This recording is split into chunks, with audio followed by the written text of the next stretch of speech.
Hi everyone. Hope you all doing Oh, well. hello. How are you? Marvellous. The sun's shining, the golf is good. You've been out on the golf course already? Yeah, yesterday and again tomorrow. It's hard work. It is, isn't it, after such a long layoff? Is it started? Where's Tim? Tim is, he's on my screen at the top right. How are you, Tim? Very well, thanks. How are you doing? Not too bad. How's the family? They're a bit annoyed I've just kicked them off the internet, but apart from that, they're doing well, thanks. Oh, that's good. That's good. Good to see you. Yeah, likewise. I'll try and phone you afterwards. Okay, take care. How are you, Colin? You all right? I'm fine, thanks, Ali. Yes, not too bad. I seem to be tied up the last several Wednesdays. I said I would try to join you, but anyway, I'm glad I a special trip today to make sure I could join you because I want to see Tim, you see. There you go. See what magic words he's got for us. Oh, he's always got some words of wisdom as Tim. Especially as he's sitting in that mountain resort, look with the trees in the background, the sun is shining, bit of snow on the road. Big photo he's got behind him, really. Not even an honourable mention for the rest of us here, Colin. It's all about Tim. Absolutely. You all right, John? Favourite nephew. Yeah, I'm good. It's been a while. Yeah, it is, yes. Are you still teaching at Snowzone? That's an interesting one. The short answer is no, for two reasons. First of all, they decided they might not want me anymore because I wouldn't sign the 12-hour contract. Oh yeah, I've been holding out on that. Yeah, so that they said that's it and sent me my P45. And the other reason, I've got a bad knee at the moment, so I'm waiting for the doctor to have a look at the X-rays and things. But yeah, I'm still on the four hours per year, which keeps confusing them because I'm the last person. They haven't. And I refuse to budge. If they, I did. I said there's no way I can do what they want. Well, if they tell me to go, I'll go and work for DSUK. Well, I shall probably. I'll join Hemel. Join Ali at Hemel. There you go. Why not? Why not indeed? Oh, hello, Mark. I'm just looking at all the pictures. Yeah, hi, Colin. You all right? Yeah, I'm good, thank you. Yeah, it's interesting. Snowzone do manage to shoot themselves in the foot a little bit with their adamance to those contracts. Yeah, I know. Tell me about it. I mean, it's a shame to waste such good talent. Well, you know, I like when I was there doing, you know, the job, as it were. Like I understand. Like it's a nice mentality to want to say, look, we want to guarantee people hours, we want to guarantee people work. But yes. it like that creates various issues at the same time within a facility and like that, within a business like that that's organized the way it is. So I don't know, there's got to be other ways around it. But what are they asking for? Is it 12 hours a week? Yeah. Yes. I mean, I'd like lots of other instructors who was part-time and going when they wanted somebody, or somebody phoned in, couldn't make it, I'd go in. I was happy to do that. Yeah. And I often did a Saturday as well, that sort of thing. But they decided that everybody must be on a minimum of 12-hour contract. 12 hours a week. 12 hours a week. And I can't dedicate 12 hours a week to it, much as I'd love to have the time to do it. But yeah, and see what Hemel did is, I mean, other places, and you know, I'll just use Hemel as an example, but this isn't exclusive to Hemel, is they recognise that sometimes the people outside of the core group that you have, you maybe need a wealth of others you can call should you need them. And Hemel took quite a smart approach to fixing that problem to make it so that they weren't chasing after people. But the other side of the coin is there's a lot of people on Hemel's books that want to work that can't get it because they have so many people on the books. So whereas everyone that works at MK get hours of work. So it's two sides of the coin, right? Can I just butt in that at Castleford, the Sharks, we were doing 60 kids a Saturday morning with our own instructors, and we were doing such a good job that they kicked us out. Yeah, well, because we were stealing their jobs. We were stealing customers. Well, see, so it's MK, Kyle, isn't it? Well, MK tried. So I coach for the MK race team down at a Snowzone in Milton Keynes as well. And MK, and funnily enough, I was coaching for them while I was the Snowsports manager at MK for a while as well. So I got a little bit of insight into all of this. And during that time, I think part of the reason I was hired is they wanted me to, they've tried to hire various people that could create a race program. And I think they tried to do that gently so that they could kick the MK race team out. I don't know if that's the right way of putting it. I don't know if that was their intentions. I'll say that while this is being recorded. But it's, I think they realized quite quickly that they couldn't for various reasons. I mean, anyone that they hired to do that, they lost at one point. They moved on to bigger and better things doing that kind of stuff. And really, like, the amount that goes into a race club and everything that they do with organizing and running of events, race events specifically, and all the homologation and the volunteering from parents and the way clubs are set up as volunteer not-for-profit things, it's a very, very different process than setting up your own race program in a ski school. I've experienced that in Canada as well with the free. That's exactly what we said. That's exactly what we said. And John was bringing his lads down from up north. They slowly got pushed away. Yeah, Crazy. I mean, we're still down okay at MK for the moment, but you know, the club is always prepared for something to happen. But I think we've got a pretty good relationship with them right now, pretty good understanding with how we communicate and talk with them. So it's working out quite well for the moment. And hopefully it continues to do so. I mean, same thing, like we dominate that slope on a Sunday morning. And what's interesting about that too is obviously they've seen that people want to come in early in the morning, so they opened it up for the public as well. We now only get an hour of Sunday morning of the slope to ourselves, or do we get no? I can't remember. We either get an hour or we get no exclusive slope time to ourselves on a Sunday morning, whereas previously we had 2 hours of exclusive slope access and training time, and we could pack that entire place. We could be at maximum capacity with what we've got in the club. So yeah, it's Crazy. I think they make more money from the public, but yeah, it's Snowzone just has an alternative way of going about it, and I get it, I understand it. You know, it's just two different approaches. It's hard to say which one's right or wrong. I think the way Snowzone does what they do could be done better. Well, maybe better is the wrong word. Could be done a little bit differently, but still meeting their objectives, their targets. But yeah, Time will tell. Time will tell. Time will tell. I mean, you know, they've expanded. You know, they're international now in Barcelona. So No, Madrid. Sorry, Madrid. Yeah. Is that Hemel? No, that's Snowzone. Yeah. So because coming after you next, Tim. yeah. They'll be kicking you off Baqueira. I heard an English company had taken over the Snowdome in Madrid, so I wondered if it was which company it was. Yeah, Snowzone. Yes, it is. So because Madrid Snowdome do some stuff in Baqueira, don't they, Tim? Yeah, I don't know huge amount about it, but they don't really have a system where you currently where you can do the equivalent of a BASI or IASI level 1. So their level 1 is the equivalent to our level 2. So yeah, I think you quite often see them on the slopes doing their exams up here. Okay, Could be an opening there. You never know. The world is our opportunity. All right, cool. Well, what we'll do, guys, is we'll get started today and welcome everyone. Hi to those we've not said hello to. So nice to see you all again. And our plan for today is we've got Tim, who's live from he's currently in Viella, in the village just down the road from Baqueira in Spain, where we do a lot of work during the winter. So Tim's going to give us a bit of a rundown on how things have been and what they're planning for next winter and what's actually happening in a mountain resort at the moment. Mark's going to do theory to practice. He's got a little presentation for that.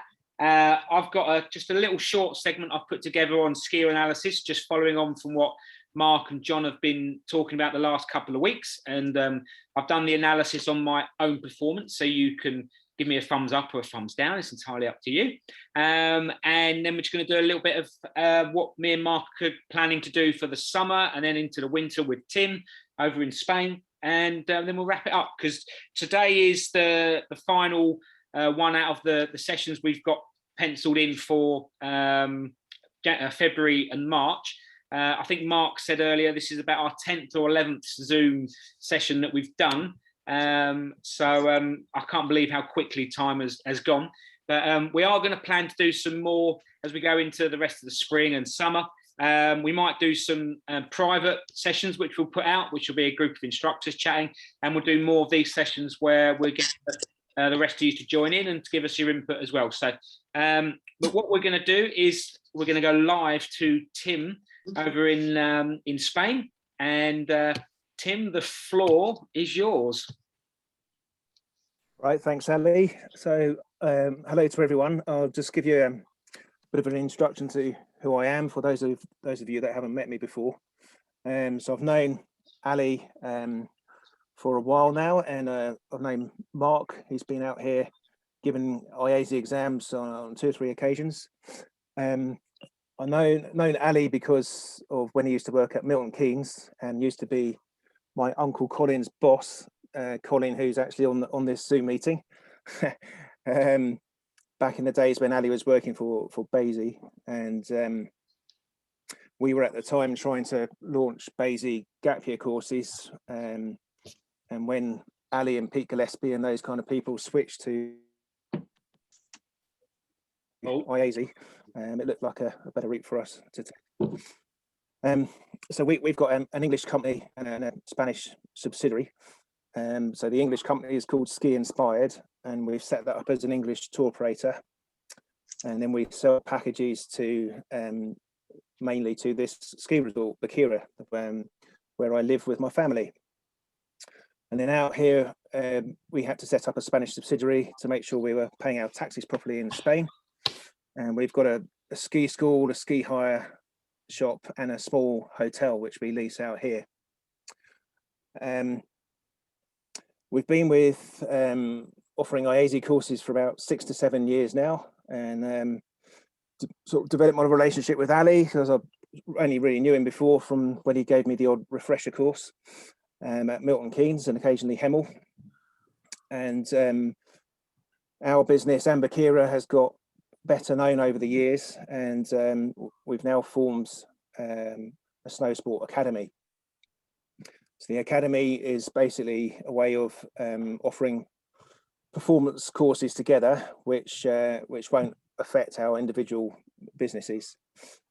This year, we're actually in the process of redoing our ski school website and the entire structure of our ski school to link into the academy that Ali set up. So children will now have a junior academy and a route where they will be able to end up doing some of the performance courses that we're going to offer with Ali as they get older. And that means they'll be able to get onto instructor courses and off-piste courses and freestyle courses, etc. One of the concerns we've got coming up, obviously, is Brexit. So there's a few of us resident in the Valley. We're now Spanish resident. So people who are EU resident, it's quite easy to employ people. Brexit, we've been told to wait until May or June because they expect some big changes into and allowing people to get the work permit to work with us here. At the moment, if you went on the Spanish website, it looks like a total nightmare to try and get a work permit to work out here, but they do expect that to soften. So we will have more information on that in June. The other issue is the amount of time you can spend abroad, of course. So at the moment, that's set at 90 days within a 180-day period, as I'm sure some of you have seen. So that might mean that instructors who are not going to be able to get the full residency, they might be restricted in the number of days that they can actually work with us here. but that obviously shouldn't affect the part-timers over the February half term too much. And in May or June, hopefully we'll have some more information about how we'll be able to get British resident people out here. So that addresses. Has anybody got any questions on what we've got set up here and how we're going to try and link in with what Ali's offering? There's nothing coming in the chat, mate. So if you continue on, anything comes in, I'll let you know at the end. Yeah. Okay. So I've got some questions here which Ali sent across. So what restrictions did Baqueira have in place this season? Well, Baqueira is governed by the Catalonian government, and a good website to look at is catalannews.com, and you can see what the recent regulation is there. Every 2 weeks they make announcements about what they're going to change for COVID. As a business, we've had to install the hand gel dispensers and get the screens and all those kind of things put in the hotel and the shop. And then the distancing rules keep changing. But obviously all the staff have to wear masks and customers have to wear masks until they're seated at a table, and all these kind of things, some of which you've got in the UK as well.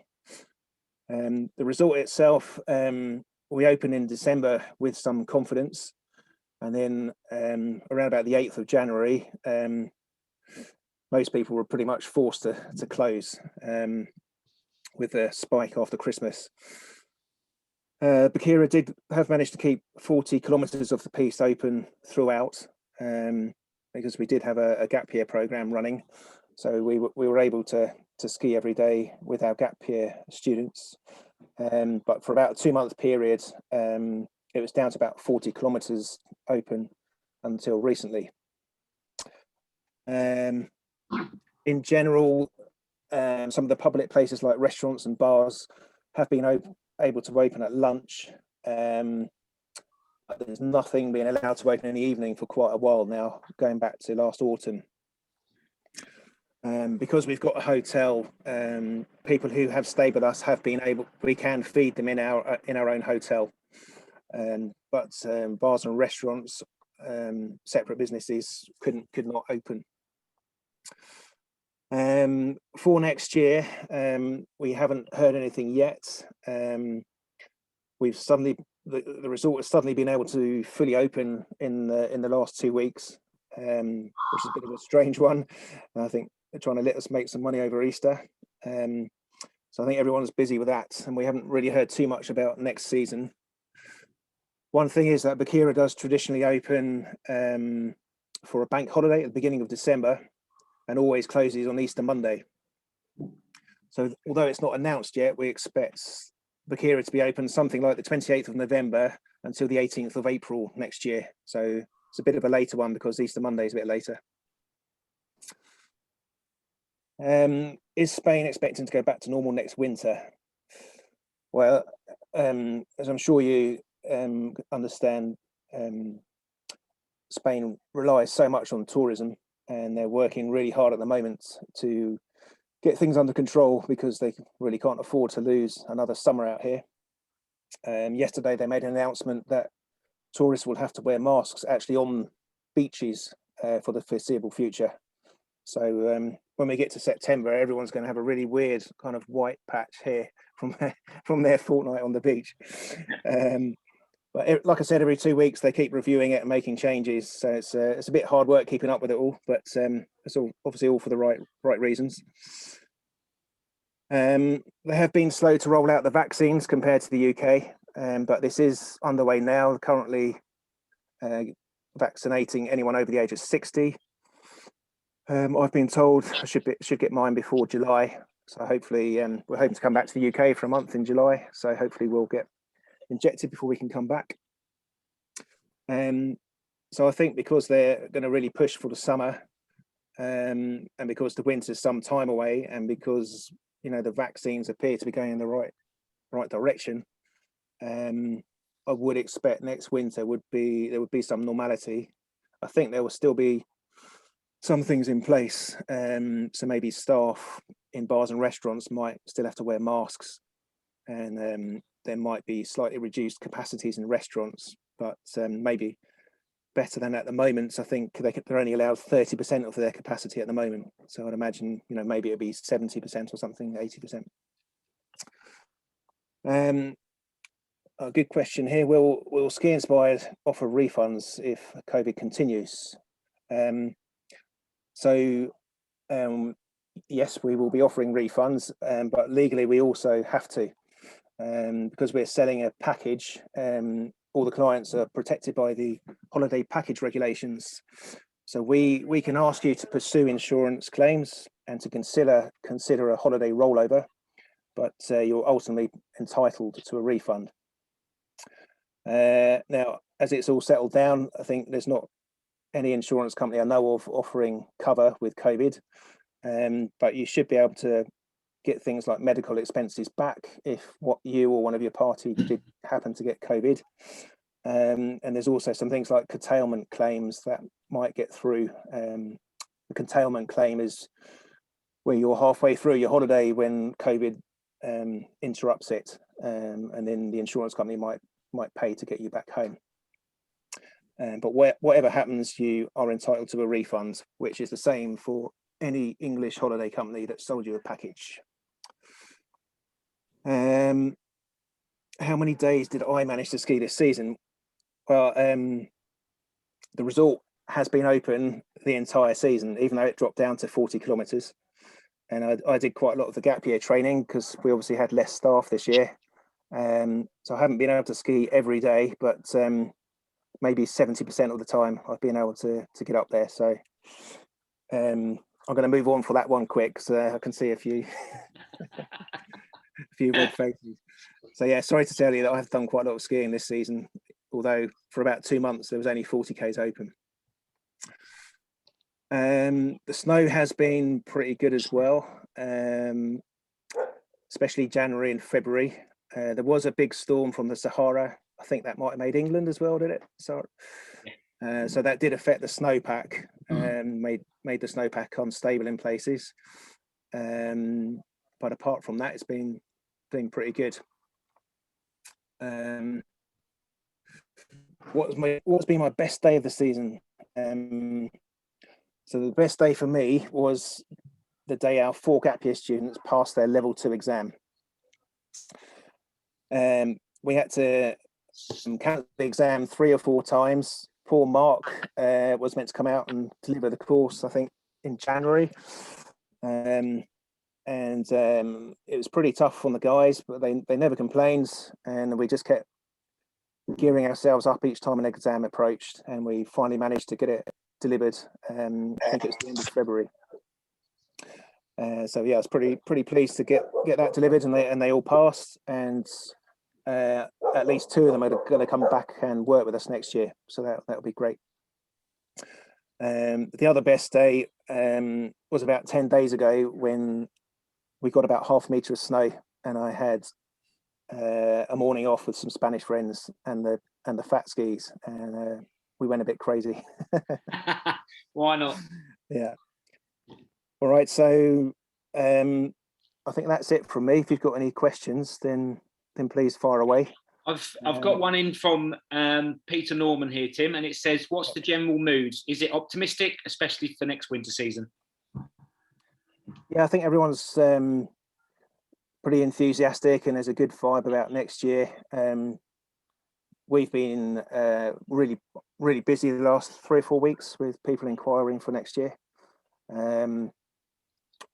with courses with Ali and some of our own holiday clients. And I think everyone's expecting a pretty bumpy year next year. So yeah, it's a good vibe. Excellent. Just on obviously the gap course that you ran this year, I just want to say congratulations and well done for delivering the course in such tricky conditions, and obviously with the amount of postponements that the students had to endure, and obviously change of examiners, and obviously you got got John Paul out there for the level 1 and level 2, but obviously to still get them over the line and to get them to be successful in a difficult and restrictive season, I think well done. Take my hat off to you. Superb achievement. So yeah, well done. Is there any chance you can guarantee huge snowfall for next winter? I'll see what I can do. see what you can do. See if you can get Baqueira to put the snow cannons on from, say, early November. So we've got a really good start at the later part of November. That'll be nice. Yeah, fingers firmly crossed. Excellent. Cool. Cheers for that, Tim. If any more questions start to come in as we're going through, then I'll come back to you and get those answered. But thanks for all that information, and yeah, glad that obviously you're all doing well, and the family, Nanette and the boys are all great out there, which is good. Hopefully, fingers crossed, we'll get to see you in the UK at some point this summer. But yeah, appreciate you coming on and giving us your time and giving us a bit of an update. So everyone knows what's actually happening in the resort where we're all stuck in the UK. So much appreciated, mate. Thank you for that. Yeah, thanks, Ali. Well, I'll stick in the meeting for a bit longer. Yeah, and, cool. If anything comes up, if I can. Yeah, perfect, excellent. Yeah. Thank you, mate. There was a stage there where I was hoping to use that course over out there, Tim, to get my skiing in for the season, but unfortunately, I had to decide that the responsible thing to do was to pull out at that point in time with how things were. So I'm glad Eyte were able to get JP over there and get that done for you. It's good. Yeah, it's a bit of a nightmare that stage, but well, we got through it. So the guys were ecstatic, and it's good that 2 of them are going to come back next year and work with us. That's what it's all about, mate. Perfect. Excellent. Mark, are you good to go? Yeah, I can go. Excellent. Let's close that down. Do some more iPad. See if this will turn on. All right. Okay. Let's just bring this up first of all.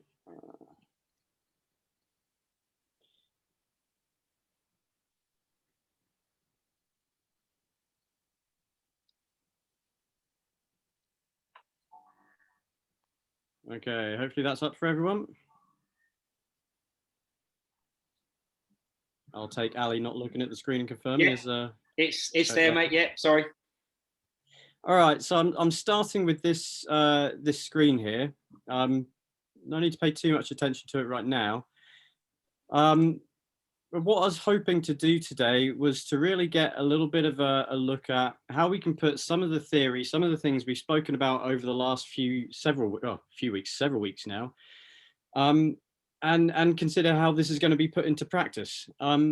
So I mentioned in the instructor training Zoom call a little while ago, and I think I might have mentioned it in one of these as well, that I've been preparing a training program for the athletes I coach on the MK race team.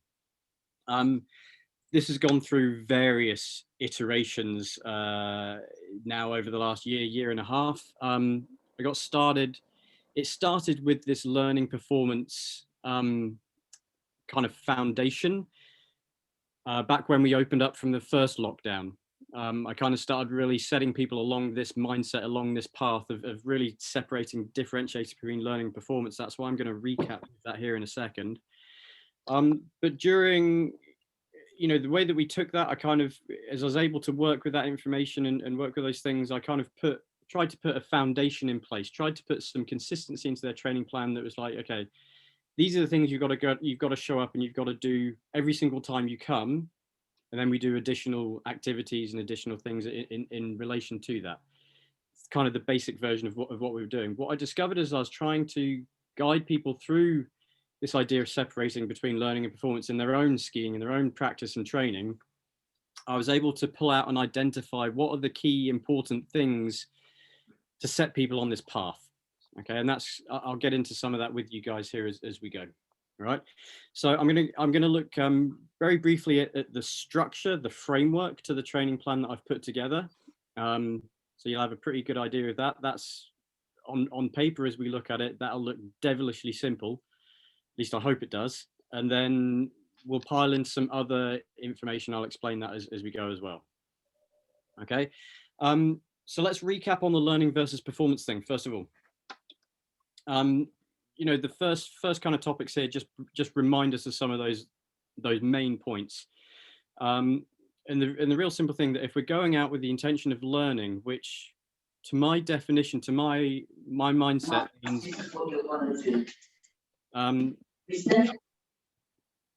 sorry, just pausing for the delay there.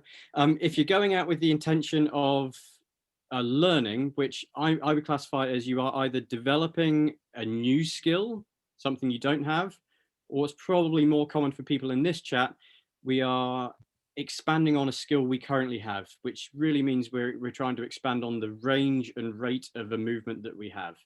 I.e., if you can get, you know, this much edge angle, you're trying to get that much edge angle. Is a really simple way of doing it, simple way of imagining that. And then there's the performance side of things, where you are looking to apply those skills into various turn sizes, speeds, and terrain. You're looking to apply those skills that you have to achieve outcomes within turns. Is a simple way of doing it. So developing skills or applying skills is what that boils down to. Okay, and the really important thing is, before you set out and during your session on snow, whether you're on your own, with a group, with a trainer, wherever it might be, you want to be, let's just say, you want to be honest with yourself about, and clear with yourself about which mode you're trying to be in. Are you trying to develop skills, or are you trying to apply skills? Because that very much influences the goals that you're going to set, the feedback, and the things you're going to pay attention to as you're practicing, as you're doing things, and also, really importantly, the adjustments that you're going to make.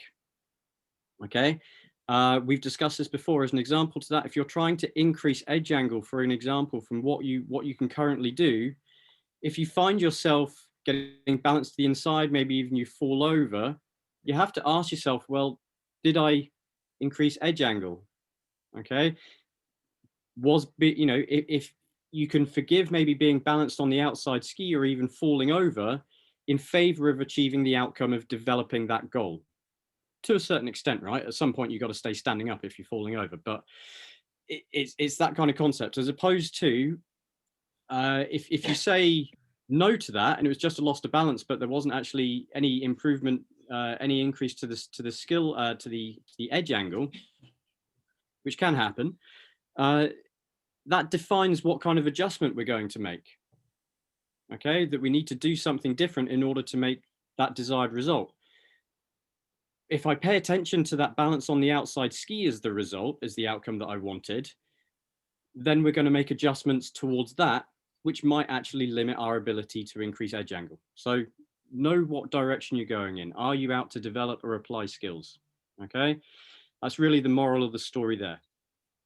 And that's really then what kind of takes us in it, and there'll be a transition from that developing skills to applying skills that I've kind of defined as learning, learned, and then performance, which I think will kind of, the framework that I'll present will take you through that.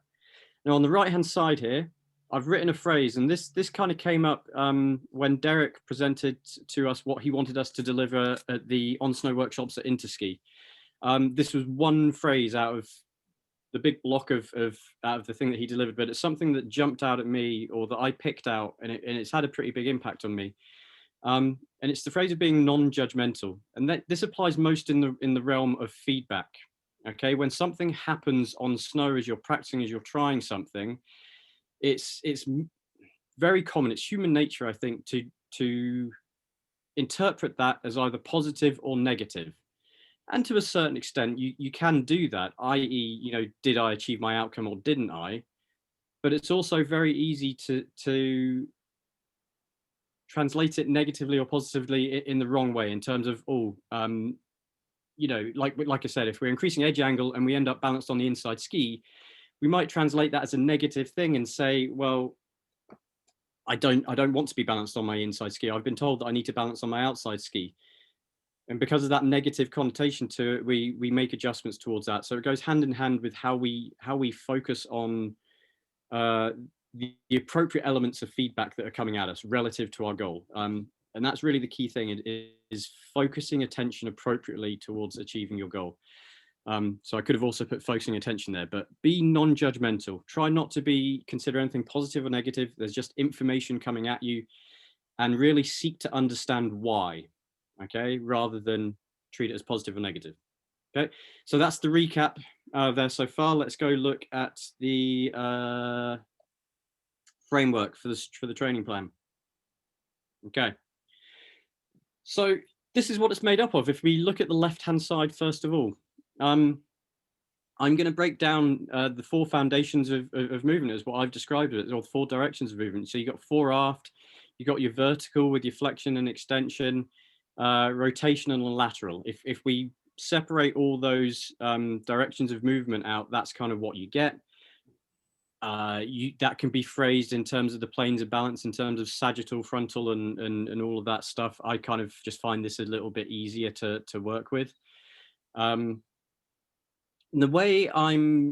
reason I've kind of started with these 4 pillars is because of an analogy that someone gave me one time. Is it kind of had a learning analogy like scaffolding, and the idea was that you'd set up each corner, and in order to build the next level of scaffolding, each foundation has to be solid beneath it. Because if one of those isn't solid, if you stand on the next bit of foundation or row of your scaffolding and it wobbles, something below is weak. Okay, and we can identify that in our skiing sometimes. You know, anytime you put yourself in a more challenging situation, something that you struggle with, that's telling you that there's a foundation a little bit wobbly underneath you somewhere. Okay, so what I tried to do was to take that analogy and put it into a practical, useful, practical application. With this, I'm going to set 3 tiers to it, 3 ability levels. So there's going to be an entry, an intermediate, and advanced. All right, and then how I'm going to work through this with the athletes is, first and foremost, it's about developing some knowledge, some understanding as we develop movements and skills. Okay, so a combination of knowledge and development. The second stage involves challenge and experimentation. Variation and variability is key in here, as we'll get into when we look at the right-hand side in a second. And then at the very end of it, there's performance, i.e. what your skis can do on snow, what you can do in a ski turn. So there's going to be performance outcomes at beginner, intermediate, and advanced stages. And then there's testing. So this part, I'll kind of explain this more as we go through it in a second, but I'm going to make, I say make like I'm forcing them. They're going to want to do this. I'm pretty sure. I think they're going to be down for this. But they're going to have to test out of each level. So they're going to have to test out of the beginner level to get to the intermediate tasks and training. And I'm going to make them, once again, they're going to have to test out of all 4 directions of movement in order to progress to intermediate. So they can't test out of fore aft at beginner and move on to fore aft intermediate. They have to pass out of fore aft, vertical, rotational, and lateral all at beginner before they can progress to intermediate. The main reason for that is, and it might change, right? Once I put this into practice, once I start using it. But the current thinking behind that is I want to use this as a way of athletes identifying and understanding their own personal areas of strength and weakness, and to use this to focus on their areas of weakness within each level. I don't want them to go up until their foundation of the previous level is solid, right? No point standing on a wobbly second level of scaffolding and cheating by standing on the one corner that's stable.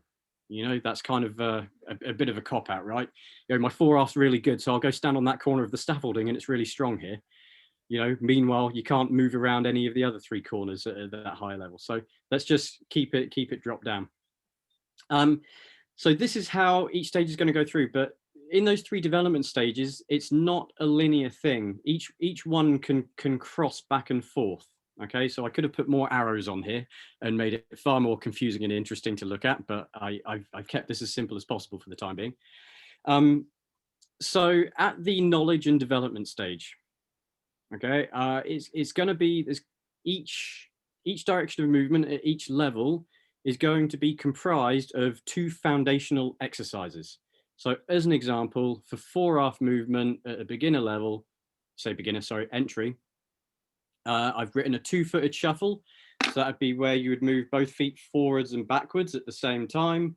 And then I've written a scissor shuffle, okay, where you move both feet independently of each other. I'm sure most of us in this room have probably done these exercises before in some way, shape or form while on snow at some point, okay?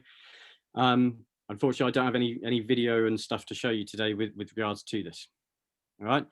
Now, there's going to be some kind of core outcomes to kind of check where we're at with regards to these exercises, first of all, to kind of let us know where we're at in the training. And so, for example, with the 2-footed shuffle, I've written can make movements continuously throughout the turn. So that's basically, can you keep shuffling throughout the entire turn? Or is there a point in the turn where you have to stop shuffling to make the turn and then you can start shuffling again? We can imagine the progression of a skier where they'd find it easier, like their first time doing something. This is kind of like a plow parallel progression, where people find something easiest to do something, first of all, going across the hill whilst maybe on a traverse or just at the end of a turn. And then gradually we build it up throughout the turn. It's the same thing with exercises like this is, you know, can we do this at various stages of the turn or throughout the entire turn? Can we maintain our rhythm?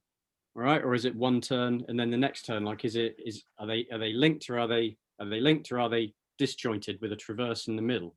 All right. Do we maintain speed and turn size, or do we see some kind of variation going in there? All right. You know, to visualize that kind of thing, you can link back to that bumps video that we showed from Guy Hetherington, talking about that with regards to bumps, talking about that round turn and consistent turn, and what he kind of showed in that video. So at the second stage for the challenge and experimentation, this is where we involve some variation of the task and some variation of the outcome. So variation of the task simply means using more additional activities in order to develop fore-aft. So outside of those 2 core exercises, all right? The main reason for that is variability and variation. Variable practice is what really helps develop robust skills. And what I mean by that is that skills that are going to hold up under pressure. So when we mentioned a long time ago, when we looked at learning versus performance, that learning is measured by your ability to retain something and transfer it. Okay, can you do it in a different turn on different terrain? Can you do it again tomorrow, the next day? You know, retention and transfer. There's 2 types of practice. Well, there's more than 2, but you can get block practice where, right, I've got this exercise, I'm gonna go out and practice this thing, and I'm gonna do that until I get it, and then I'll move on to the next thing, okay? And then you've got variable practice where you do this one thing, but you'd also have variations within there of activities you might do that also develop the same movement, okay? It's, once again, this isn't my thinking, this is all the science guys that have put in the hard work to this.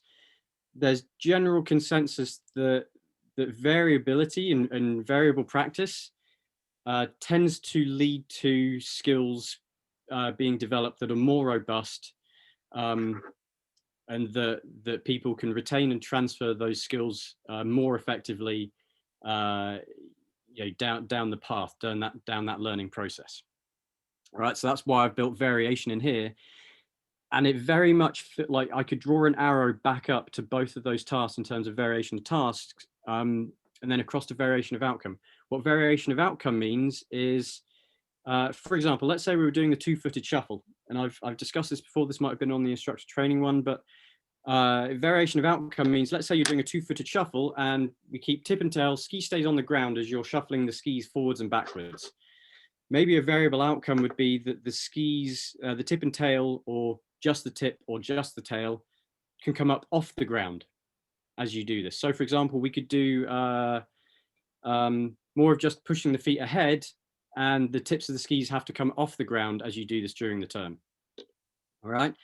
The reason for that variation of outcome is to really help develop the understanding in that earlier stage. So this variation of task and variation of outcome adds the challenge necessary for the development of that earlier stage, and the experimentation really helps with the understanding. Because what I would ask someone, because this then also follows on to the understanding of outcomes, what I'm going to be asking people, or at least my initial concept is, what I plan on asking people is, when you shuffled your skis and you kept the entire ski on the ground as you do that, and then you shuffled the skis and the tip or tail came up off the ground, how did you move differently? How did parts of your body and joints move differently and work differently in order to achieve a different outcome? Okay, because the joints have to work differently and move differently in order to, I'm not going to get totally in depth with regards to, okay, you know, we can then ask, well, how did that feel? What muscles did you feel engaged differently? What parts of your foot, what part of the ski, you know, all of these kind of things. But this is kind of where I want to check people's understanding that they know what they just did, how they just did it, and why. Okay, that's kind of where the understanding comes in from. And if they can't really describe to me how and why they did something and how they just moved to do something, I right now I don't think I'm in a place of thinking that then maybe going to struggle at the next stage if they don't have that information at hand. Okay, ready to apply that knowledge and information for the next tier, for the intermediate tier. Okay, and ski performance outcomes, and really this goes into an area of feedback. Is I want them to be aware of what their ski is doing on snow. There's going to be a variety of ski performance outcomes. So at the entry level, it might be that they can leave tracks, clean tracks from the edges of their skis from the fall line on, or you know, whilst going across the hill. So there are certain things in here that's to be decided. So variation of task, variation of outcome, that's kind of where what we do on snow comes in. It's what you've experienced with the likes of Ali, Tim, anyone, any trainer and person that you've skied with. They all add variation to their tasks. At some point, they do a variation of things. But we tend to do it based on what we're seeing at the time, based on what we're seeing that the athletes is doing and what we think they need based on an assessment. Okay. And it's the same thing in terms of variation of outcomes. So that right now is not something that I plan on filling in. And I'm not sure it is something that I could fill in terms of I can hand this over to you and just follow this and go through it. I think this is where it takes the input from a trainer in order to guide you through this in a way that's personal for you and is best for you. You could put this together purely like a gym training plan, and it would probably work okay. But I think it works much better with guidance, and you'll go a lot more directly through it as opposed to you'll bounce around all over the place, I think, otherwise. Hopefully that makes sense so far. Okay. Any questions popped up, Ali, so far? Clear as mud again? Clear as mud, lovely. All right. So let's go back. I'm not going to go through everything in this one. So this this bit that I put together here, I originally put this together in the first lockdown, or started putting this together in the first lockdown for two reasons. One, I was bored, and you know, I was missing skiing from having half the winter cut short, and I'd offered to.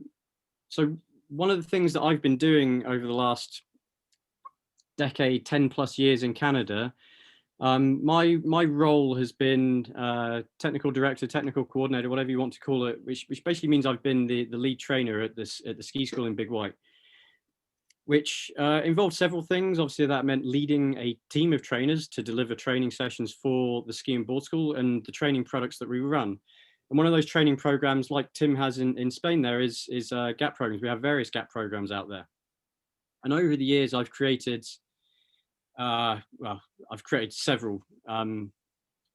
several outlines for their training programs over the years. And I've never just made one and left it as is. It's changed as CSIA content has changed.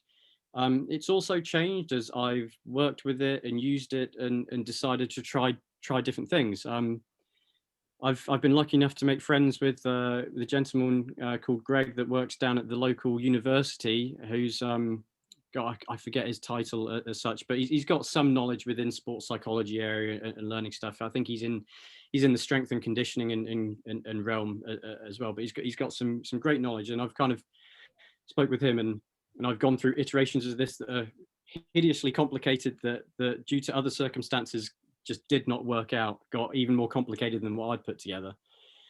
And I've ended up putting something together that I hope is a little bit more simple, but it was made out of these kind of components. So, theme, tactics, outcomes, feedback, these are essentially would be components of a lesson, whether that's over the course of an hour, a day, a week, several weeks, months, a season. Okay, like a lesson and training includes all of these elements, right?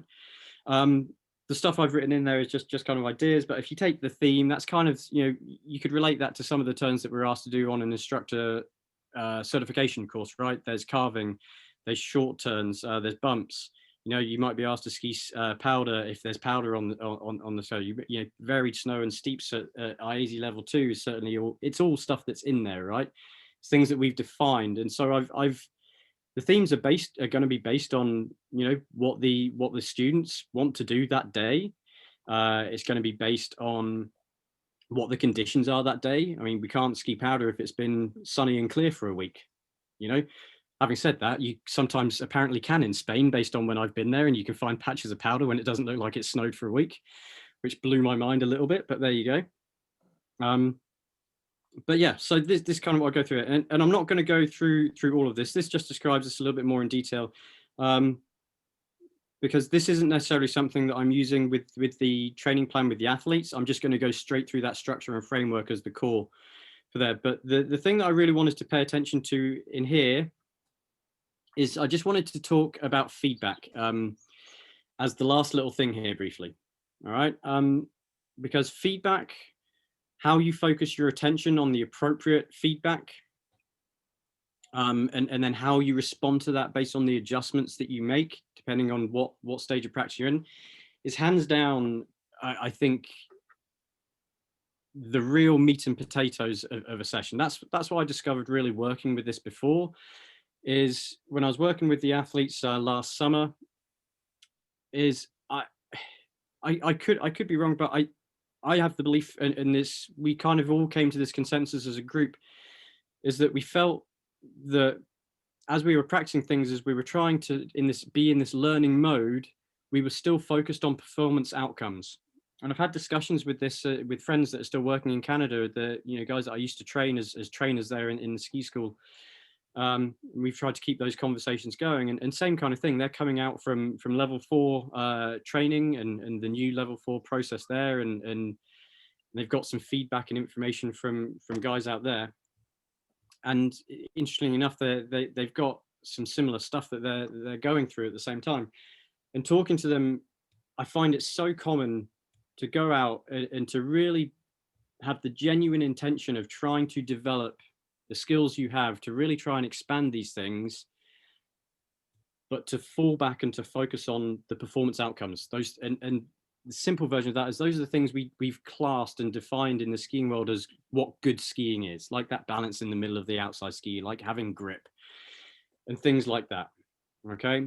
And really those aren't our initial focuses. So this is what I've written about. I'm just going to kind of read through this. So feedback can come from various sources. It can come from an instructor or a trainer you're with, someone telling you what just happened. Okay, what they saw, what they experienced. Okay, it can come from video, i.e. someone takes a video of you, you look at it and you see what happened. Okay, it can come from a feeling, what you felt within your body. And it can also come from what you noticed the skis doing on snow. Okay, if I was going to pick, I'm going to pick two out first of all. So if you're getting feedback from the instructor, if the instructor is telling you what just happened, that tends to imply that you didn't know what happened as you did it. Okay, or maybe something happened and you can interpret that, but you need the kind of help of the instructor to understand why what you experienced happened. Okay. Tends to be the approach that I go with. That is I look to prime students beforehand with what they should expect to experience. Okay, if I prime them beforehand, then I've already done that legwork, and I don't need to tell them after the fact, because telling them after the fact is a little bit useless a lot of the times. This is an area that I'm really trying to work more and more in, is to really prime people a lot more beforehand, because then that allows them to make adjustments either while they're coming down, and it also means that when they get to the bottom, I can ask questions to dive into what they experienced, and we can go through that conversation together, and then talk through what adjustments are going to be made together through the next run. So it's a lot more two-way communication if you prime someone beforehand. Okay, and then feeling. We've discussed this before. There's various things about feeling that, first of all, one of the things we've discussed is sometimes how you feel can lie. How your body feels can lie to you. Something might feel good because you did the same thing that you've always done before.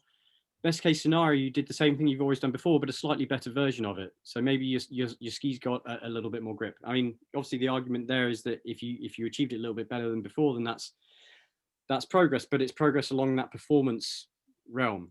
Okay, so we just have to be aware that when we're feeling something with regards to how our body feels, like a part of our foot, a muscle, or something like that, that's where the whole non-judgmental side of it comes in. Okay, we just want to try and take that information, what we felt, and understand that as to why we felt that, and connect that to what we were trying to achieve, our outcome.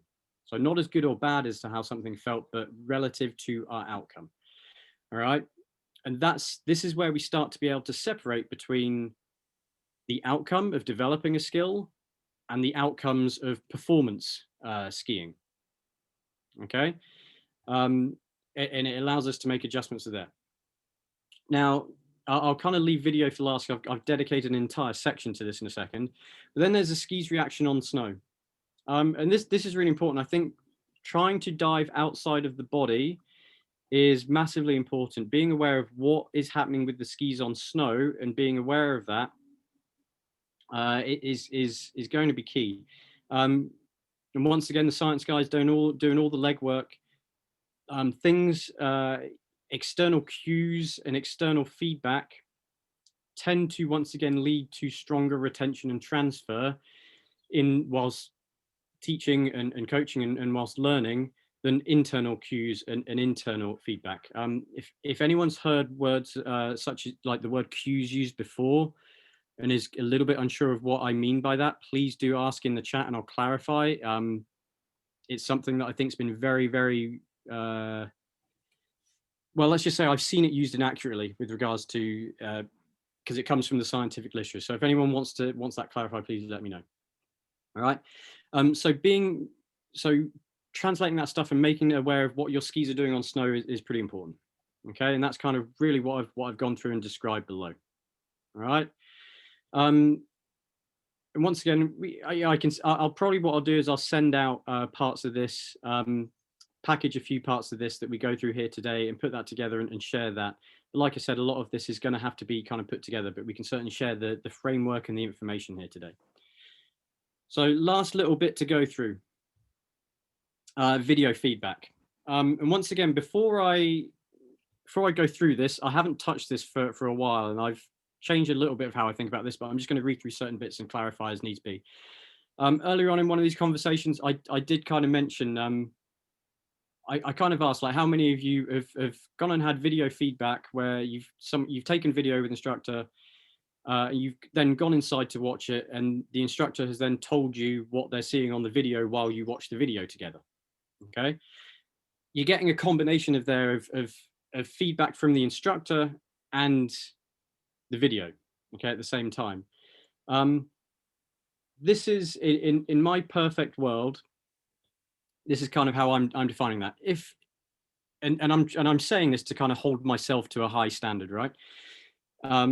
Is that if I prime someone before I take the video with the appropriate knowledge and information about what something should look like and how we're going to go about doing it, when they watch the video, it should provide them that information of whether or not they did it or how successful they were relative to what they wanted to do. That's where having that image in your mind of what good skiing is, or what the outcome you're trying to achieve should look like, is massively important. And that develops over time, you know, with either through watching lots of skiing, through lessons, through watching a trainer, through building that, right? But I think most of us have a pretty reasonable knowledge and understanding of what skiing looks like. And so that when we watch that video, it should provide instant feedback that I can watch that and say, that was my goal. That's what it should have looked like. This is what it looks like there. I want to try to achieve more of this. This is how I'm going to go about doing it. And you go out and you try again. All right. So feedback provides information that leads to an adjustment, and it's immediate. Okay. There's no delay on it. And using video as feedback is different from using it as an online resource for learning. Okay. When we do a lot of these things inside here, and a lot of the video we watch, that tends to be more along the line for like virtual learning and as an online resource. And that's fine, that's acceptable, but it's not really feedback. Like if one of you guys showed me some video, sent me some video of your skiing, and we went through it and we broke it down and we spoke about it, and I sent you some information about that, that's all I'm really doing, is sending you information. I'm not really sending you feedback, because you can't immediately go out and make another attempt, make another practice session and try something. There are ways of connecting that with off-snow practices in order to prepare for on snow. I think that's probably something that Tom Gelly's doing a lot of at the moment, based on what I'm seeing from him. Adrian could probably confirm that as a basic idea of what I think he's kind of doing. Anyway, so this is kind of what I've written. So feedback needs to have the kind of first components. That first of all, it should have a clearly defined outcome that can be easily measured visually. All right. Student has prior knowledge or understanding to interpret what the video shows. Okay, if a student watches the video and you ask them, you know, there's those typical questions, how did that feel? What do you think? What does that look like? And they're like, I don't know. We haven't prepared them to even watch the video and to look at that information properly. Okay, that's where the priming comes in. And then student knows what the desired outcome should look like for comparison. And I'll kind of talk you through an example of this in a second. So once again, in an ideal world, if we use video as a feedback properly, not properly, but if we use kind of video as feedback in this sense, ideally it allows the student to take information directly from the video and determine what action they need to take in order to make adjustments relative to the outcome they were trying to achieve. All right. I'm saying all right a lot in this episode today. Anyway. And that's where we can then go straight back to snow and try again. And we connect this to the other types of feedback in terms of what the skis are doing on snow, what we're feeling, and things like that. Okay. And that's really the nuts and bolts of it. You know, I've written in red below that it's common for the instructor to talk to the student through what's happening in the video. In this situation, it's more like the instructor is providing the feedback using the video as a visual aid. So the instructor is just showing you the video, basically showing you what they just saw, and then then the one providing the feedback. So I've written it in red to imply a negative. I think all that really indicates, based on what I've kind of just spoken through, is that it just means that maybe we've missed something beforehand. If I'm going to use video on snow as a feedback tool, I should be spending a couple of minutes at most watching it. I tend to these days film on my phone, and then I'll watch it, providing the weather's nice enough. I'll then tend to watch it on a lift on the way up with the student, and that's it. And then we'll immediately go back out on snow. We might watch it during a bit of an indoor coffee break instead, and then that determines the next things. But I've got two examples to kind of talk you through how I've used video over the last year and a half or so. Not last winter, because obviously I wasn't, or the winter just gone, but the winter before this one. I've got two examples to kind of talk through that, because I think it's common to really go out there and just flat out say, right, I'm going to take video as feedback and try and do all these good things, and then we'll go inside and watch it, and we'll see how far you missed the mark. You know, that kind of tends to be the vibe from watching video, right? You're going to go in and break it down and look at everything you did wrong. That's worst case scenario for video, really. The best case scenario is you go in and The better case scenario is you do the exact same thing, but you go in and you watch it and you talk about how it needs to be improved and added. That's better. I'm working off the belief that, and this kind of coincides with what Kaz spoke about with regards to teaching kids and applying some of those concepts into how we teach everyone with how I use video. So let me get into 2 stories. I've explained one of these before, but some of you might have missed this one. So the first one, bright sunny day, and I'm skiing with a 12-year-old kid. His name's Finn. Good little skier, can ski anything. Absolutely 100% always does better if there's a challenge on the table. If he's in some kind of challenge and competition with me, the amount he ups his game is insane. Like we'll you know, he's young, he's strong, he's fit, he does a lot of sport, a lot of activity, but he kind of needs to be pushed in some way, and he likes to be pushed relative to another person, I think, a lot of the time too. Anyway, so we're going out and we're just doing some carving. He's got a set of racing skis, and we went out, and you know, he's skied with me enough that he's got and enough great other instructors over the years that he's got a pretty good idea of what carving, what racing is all about. He's done various race camps over the years. He kind of knows what edging and carving looks like. So I went out, and I've got a 360 camera. So I went out and we just said, look, I'm just going to follow you down here. It's a bright sunny day. Let's just get some cool video of you. You know, your mum's gonna enjoy it and she'll share it. You know, let's just get some cool video of your skiing. And he was down for it. He wanted to have some cool video of his skiing. So we went out there and we spoke about on the lift on the way up, you know, what kind of things look like you're carving. Well, you know, I should move a lot. You know, it should look kind of exciting and dynamic. You know, there's got to be a lot of edge angle. Probably going to be close to the snow, like some of these basic things, right? So we went up, took the video. I'm going to be honest with you guys here. Not a lot of any of those 3 things happened. Okay, I didn't have to say that. We went inside. He loves a donut and a strawberry milk. So we went inside. We had a little break and we watched the video. I need to transfer that video to my phone to be able to watch it, so it's a little bit more labor intensive, that one. So we went inside and we watched it while we were having a little break. And he looked at it and he said, well, that's not very good. I can do better. I'm like, okay, well, how are you going to do better? Well, I just need to move a lot more and I need to get my butt close to the snow. It was along the lines of the conversation that we had, right? And so we went out, we tried again, we filmed it again, probably at least double the amount of movement instantly. Nothing there that he couldn't do in that particular situation. But the video, kind of using video in that way, it highlighted all those kinds of things. And we did that several times throughout the day, and we kept coming back to it. Now, if I was putting that into a long-term process, as I did, we came back to that several times as the weather and conditions permitted. Okay, we expanded on that and took it to extremes later on. But that video right there was the benchmark. It set the foundation that he knew exactly where he was relative to where he wanted to be.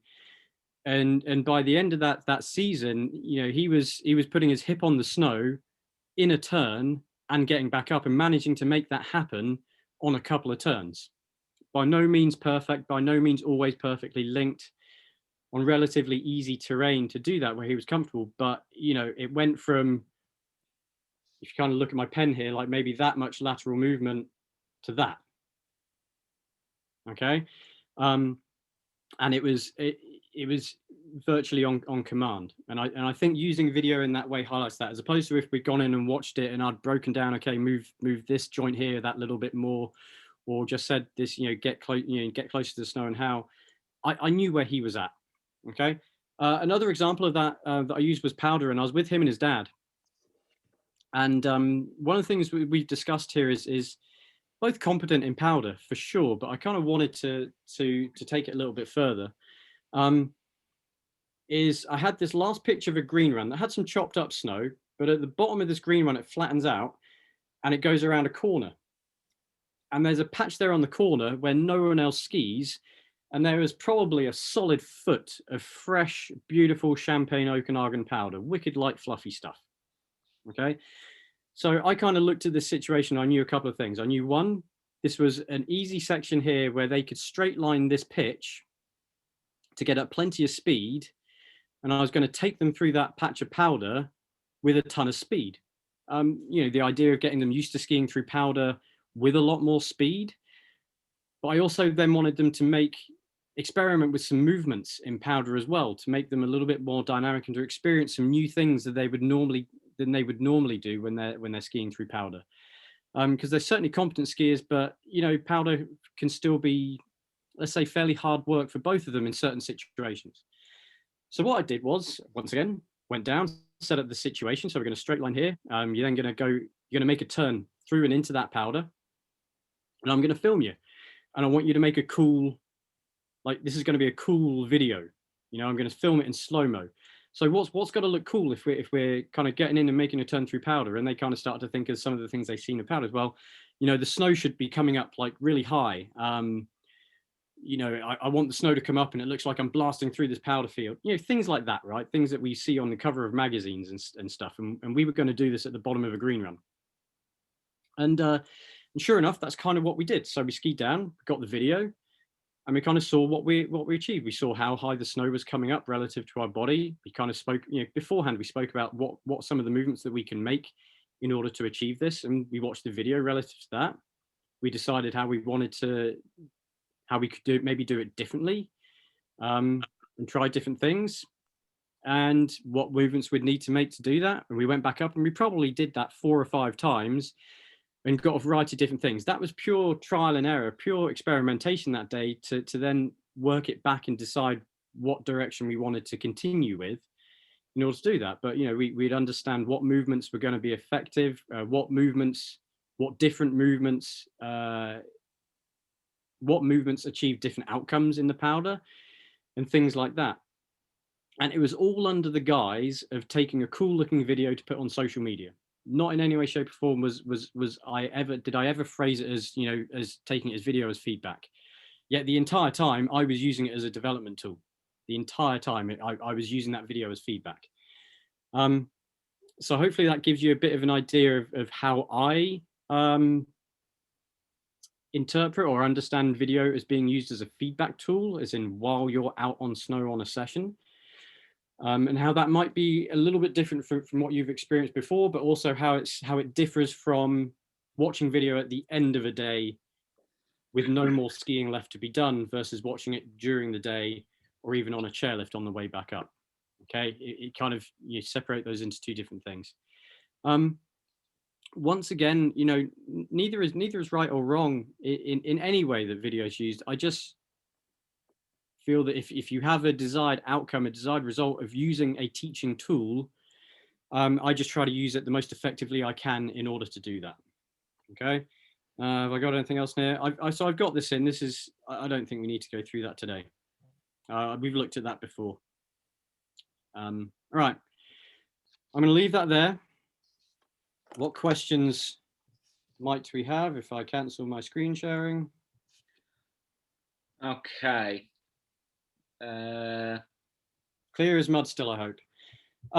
You know what, I will share again real quick. I will send this out, but I'm going to leave you on the most important screen of this thing, which was just the foundation.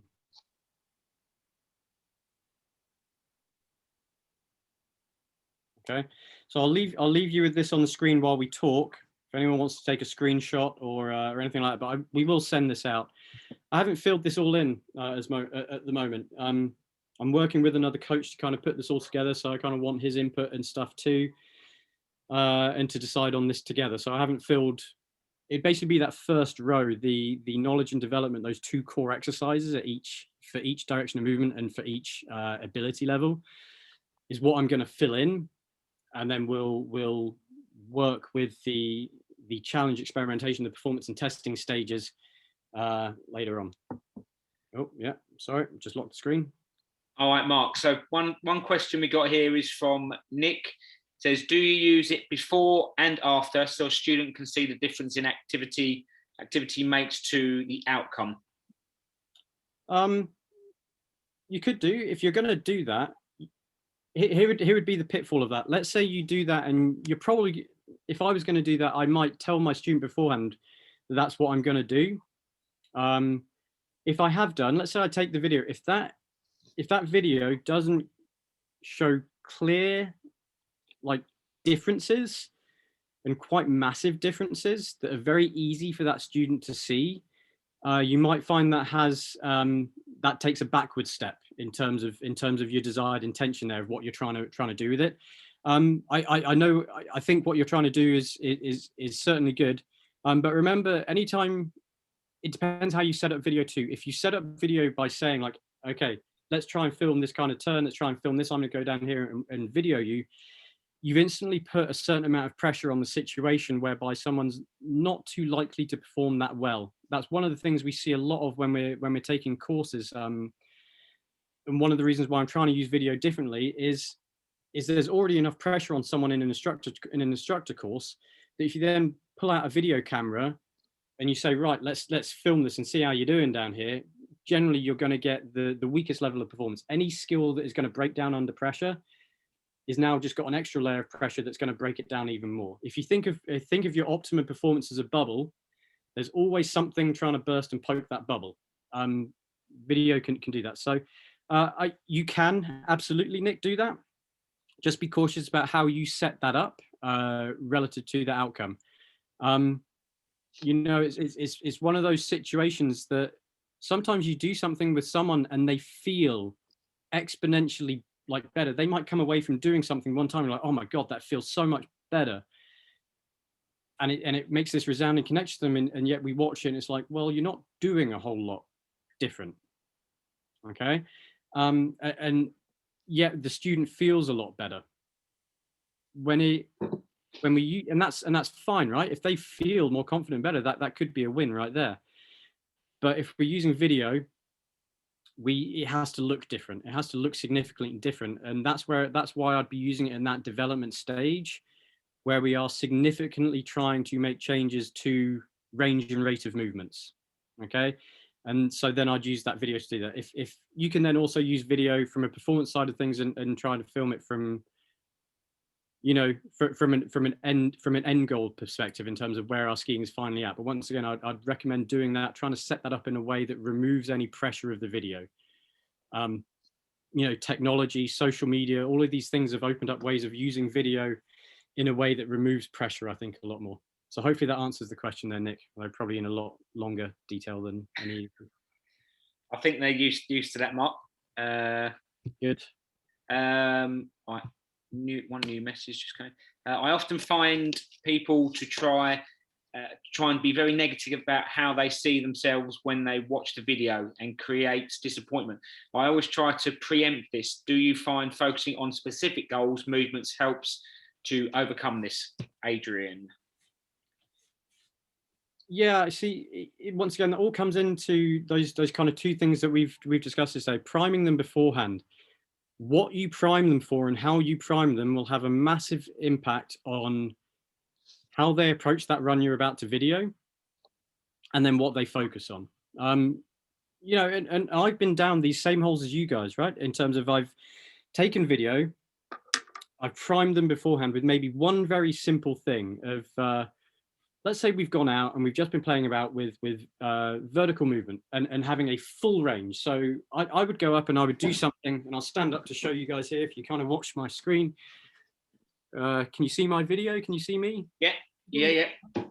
So I would come up and I'd do something like, right, before we'd even get skiing, playing about with vertical movement, right, let's start this on a scale. This is up here, standing straight upright is 10, and I'm going to count down to 0, and I'm going to get as low as I possibly can while still being balanced over the middle of my feet and maintaining some contact with my shins on the front of the boot. So I go 10, 9, 8, 7, 6, 5, 4, 3, 2, 1, 0. Right, and we'd do this, we'd count through that a few times, and then we'd go skiing and we'd try and do that same rate, we'd try and do that same range. I would get people following each other. Person behind has to try and move more than the person in front, various things, right? And then we get around and we'd watch video, we'd take video and say, right, that's all I want you to do, is to use that exact same range of movement and try and show that exact same range of movement. Then we'd go inside and we'd watch the video, and I'd ask them, so what do you think relative to that? And they're like, everything else is in their mind. Everything they've already been told about what good skiing should be and what they think good skiing should look like, they're watching it to that image. And they find it very, very difficult, even with all that priming, to only focus on the one thing that you spoke about. Okay, you're absolutely right, Adrian. People tend to beat themselves up and be very critical of themselves. You know, we spoke about this before. You make 100 turns down the hill. One of them was a bit iffy, and that's the one you remember. That's the one you focus on. That's the one you beat yourself up about. I think 99 turns was pretty darn good, to be honest with you. I mean, a slalom course is only made up of what, 55 to 65 turns maximum for men. Yeah. So if you go down, you make 99 good ones. You've done pretty darn good, I think. So this stuff, Adrian, it takes a lot of time with a student, to be honest with you, to bring them over to this way of thinking and this way of training. And this is the thing I've been experimenting most with the guys at the MK race team, is to take them out of that. So to get them out of that performance, like focusing on the performance outcomes, to take them out of that mindset of focusing on things positively or negatively. I think that's what people tend to do when someone's interpreting something negatively, whether watching video or whether there's something that they felt or what they're paying attention to skis doing, or so whatever form of feedback they're paying attention to, it tends to be that they're focused on a performance outcome when we're in a development mode. That is the simple version of why I think people tend to end up positive or negative. So we have to keep people focused on the appropriate outcome. We have to focus their attention properly. So one of the things that I did recently was, funny enough, something I got from the Argentinians at Interski, and I wanted to see if it would work with these guys, and it kind of did. We took several runs, and we had about half a dozen runs or so. And the first one, I asked people to pole plant with the inside hand rather than the outside hand. Okay. And then I asked them to do this with the hands crossed over. Then I asked them to make normal pole plants with the hands crossed over. Then I asked them to make pole plants with the inside uphill hand rather than the downhill hand with the hands crossed over. So increasing levels of complexity, right? As we went through this, they focused more and more on the task and what was happening as a result of the task, and less on whether or not they were balanced in the middle of their outside ski and whether or not they skied well. Their focus was sapped by what they were doing and having to focus on that they couldn't be negative or positive about how they skied.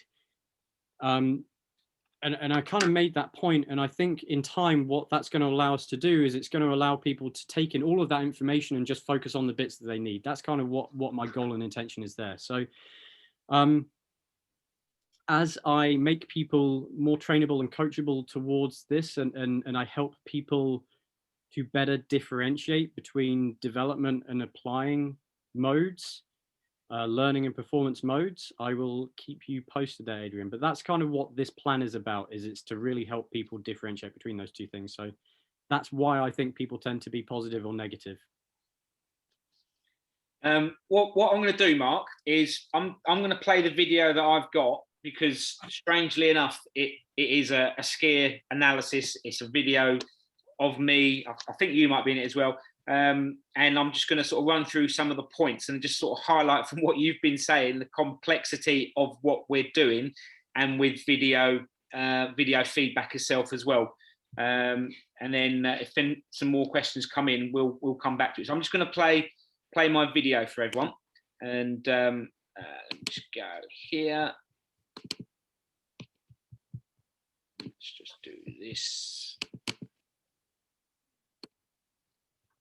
Okay, let me just do that. Okay, so I'm just gonna play through this video, and what I've done with the video is I've taken a couple of pictures before the video itself, and I've just drawn a few lines on just to highlight some of the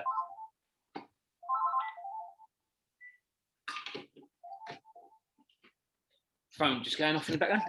There's some videos on there, but pictures in the beforehand, and I'll just play it through so you can just sort of see some of what Mark's sort of going on about and what we look at when it comes to video feedback. So let me just show you this. So I'll put the pictures on, And you can see there's an arrow coming in to show what the skis are doing, the interaction with the snow, where the snow is going from. There's an arrow where my body is going, the line of my body, the shape of my body. There's quite a lot involved when we start to look, but it's trying to stay specific to the points or the focus, as Mark just mentioned, when you are looking to give video feedback. It's crucial to stick with certain points. And again, here you've got the line of my body, you've got the direction of my travel, you've got what the skis are doing. And obviously my focus for what this section here was short turns. So I was trying to achieve short turns, but it's not just the short term we're looking at the posture, the movements, the balancing, the steering, what skis can do, the shape. There's a multitude of things going on. The priming part that Mark was talking about is obviously you need to give that focus point first. So it's essential that you do set it up correctly. And sometimes when I'm videoing, I don't tell clients or candidates on courses that I am going to video. It will just be a case of that the video will be taken when they're least expecting it, because the bubble that Mark was talking about gets burst really, really quickly. Okay. So in this shot just here, you can see where the posture is over the feet. You can see the joints flexing. I'm in the transition period, moving on to a flattish ski. So there's no snow coming up. Body's facing down the fall line. And then what we have to do when we're analysing is there's a multitude of start and end of the turn. When one turn links to the next turn, when we try and change the turn shape, the speed, the movements, that it will all constantly change, but it's keeping that focus on one thing. But it's knowing how to analyze and what to analyze. And this is where, whether it's a student, a regular customer, an instructor that's training for a qualification, we all need to be aware of what is it we're trying to do, what should it look like. And sometimes a still picture can give the wrong significant approach. We need to look at the whole run, as Mark was saying, as a succession of movements. And this is now me performing the short turns, okay? And we have to, within this split seconds, if this goes for about 10, 12 seconds, we have to analyze all those points. But it's crucial to start with what would the focus point be on first, rather than thinking, is it the skis? Is it the posture? Is it the balance? Is it the movements? It's having that focus point, and that needs to be placed in first before the run begins. So now this is me performing the short term.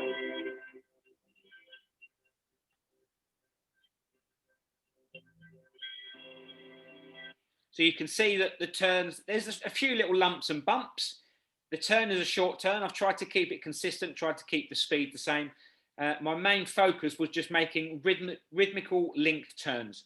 And obviously outcome was achieved. But if we were to take it back and look at the pictures, you know, there's certain points within each turn as I'm going through and across from one to the other.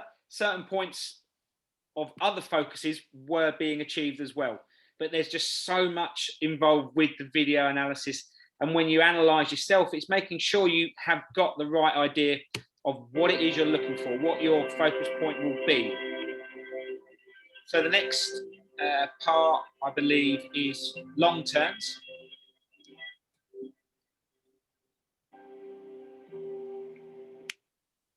So this is long turns, and you've got turn shape, you've got the direction of travel, you've got what the skis are doing again. And the amount of arrows that you could end up putting on screen, there could be 10, 15, 20. Just here, I'm going through the transition. So you can see my body is starting to move in the direction of my travel. And you can see what the skis are doing. The skis are flat, they're in the transition phase. But again, it's like, what would be the outcome? When my outcome was just to perform long, rounded, rhythmical turns.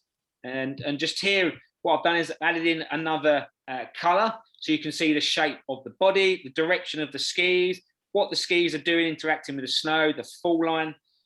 There's just multiple different inputs. But when you come to analyze, it's knowing where and what to look for from beginning to middle of the turn. But as Mark said, it's go for the simple approach first and look for one focus. Don't go for the negative and say, but my hand's doing this wrong, my head's doing this wrong, my skis weren't parallel. Well, if your main focus was to be balanced on your outside ski, if you're balanced on your outside ski, tick, achieved, then you can progress through, as Mark's put on his chart, you can start to go through the stepping stone procedure to add more layers into the performance. So again, you've got the posture, direction of travel, what the skis are doing. Okay. And now the video. Oh, short video, that one. So now this is me in powder. So let me just take this back. So this is me in powder. So posture, direction of travel, and again, what the skis are doing. And obviously, the significant thing about when we're skiing powder is we can see the turn shape. We can see what is happening with the skis in contact with the snow. So this is a real benefit and a plus to us when we're skiing in powder. But again, the multitude of things to look at. This is the direction of where the skis are turning from and to. This is where the posture is. Direction of travel is down the hill.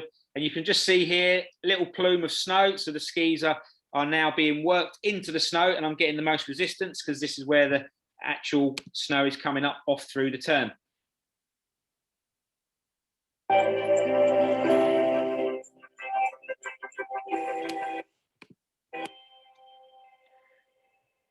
So I'm just going to play the video through now, just at normal speed. And this is where things can become complicated, because when you've only got this amount of time to actually watch and try and make your decisions, if you've got a pre-focus, as Mark mentioned, and if you've got an idea of your single input, you stay focused on that first, rather than trying to go for the multiple things to look at. What the skis are doing, what the posture's doing, how much pressure's applied, when are you rotating, what's your transition point. There's a multiple amount of choices we can make when it comes to looking at the feedback. We need to make the decision on what that input is in first, because as you can see from these split seconds with the video, this is all we might have sometimes, and you need to make an assessment quite quickly. So let me just stop that. So yeah, so just sort of following on from what Mark's just sort of saying there with the video feedback, there's multiple ways to be able to use video feedback. And one of the key things Mark said is obviously the performance bubble, and the bubble will be burst quite quickly. And we've seen it whether we're teaching instructors, whether we're teaching just regular customers who are just trying to improve their own performance. As soon as a video comes out, performance tends to drop. And what I tend to try and do is I'll try and get multiple videos of customers skiing. So then we can hopefully, out of a bunch of 3 or 4 videos, at least see some success from one of the inputs that we were trying to look at during the video. Okay. But being aware of what you're trying to achieve, and as Mark said, I think that's one of the crucial things is the setup. Make sure that that person has that pre-information rather than just get them to do something, head inside and then look at it. And one of the ways that I found works really well now is when we do a performance day or an improver day, is we'll do a couple of hours in the morning. We video a few times during the session. We watch it when we go in for a break, and then we go back out onto the snow to then make those changes happen. And that is one of the best ways to attack it, as Mark's saying.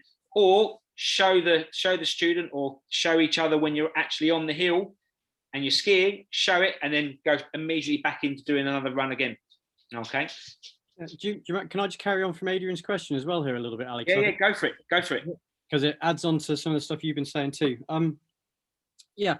So Ali's absolutely right. There's a multitude of different ways to do video, and I hope the way that I've presented it here today doesn't come across as if it's not done this way, the way I've spoken about it here, it's not right or it's bad. That's certainly not the message. I just kind of wanted to describe to you why I've been doing it the way I've kind of been trying to use it differently in different ways. And one of the reasons for that is that anytime I encounter any kind of hurdle in a lesson that I take, and Adrian, for you there, for example, talking about someone being very negative about how they see themselves when they watch video, I classify that as a hurdle, right? That I could have done all this legwork beforehand, We take the video, we go and watch it in whatever situation, whether we go inside, watch on the shelf, whatever, and then watch it negative. That to me sends an immediate alarm bell that makes me in the future go back and look at how I put together the components before that in order to try and figure out how I can avoid that hurdle the next time. Okay, we're not running a hurdle race, we're running the 100 meters instead. All right, so I've got to figure out how to run around that hurdle next time. Is a different way of talking about it. That's just the way I've always approached both my skiing and my teaching. Is anytime that hurdle is there, I will take a step back, and I will always seek to do something differently or alternative ways in order to continue to improve. And probably there's been more and more emphasis on the teaching, especially over the last few years, to really make some pushes and some gains there, as I've understood a few more things. That's the kind of the first thing there. So that's what I would always encourage, Adrian. If you keep using video the same way, and sometimes you probably have some success with it, and then sometimes you get these people that are quite negative. I kind of then take a look at that. Well, how can I get that success more often with more people? That's basically the goal, right? And I take a step back and I look at that. The challenge that we had thrown at us from whilst working out in Canada, once again, I always keep throwing the name out, I know, but whilst working under Josh Foster for a while there, he would lead the direction for my first several years as the technical director, and I learned a lot. And he threw out the line, if someone's not learning, someone's not teaching. Now, his reason to put that out there was to put the onus, the emphasis back on you, the teacher, the trainer, to really get the result. That if the learner's having difficulties, that's on you, it's not on them. Okay. And I described that with a story of that difficult student in the GAP program recently too, that he wasn't the problem. We need to get better. We need to figure out how to improve. With that in mind, there is, and like Ali's talking about here, I think when you consider his video, there's a difference between using video in the way that maybe I looked a little bit more at, where you'd use it in that development stage. Okay, and remember, video feedback is one component, it's one type of feedback, and we only get it very occasionally when we take video. We're going to get feedback with what the skis are doing on snow every single turn we make. That's the real good one. When we can use video, it has to supplement other things. Okay, it has to supplement the other things that we've done. Okay, and it's the same thing that when we use video at various stages of progression. If I'm using video at the development stage, I use it differently from how I might use it at that performance stage, where I may be trying to show people the good work that they've done, kind of like Nick was alluding to. All right, really trying to show people the positive outcomes that they've achieved. The danger with that is, or the pitfall you want to avoid, is you want to make sure that it looks a heck of a lot better in the video by the time you watch it, right?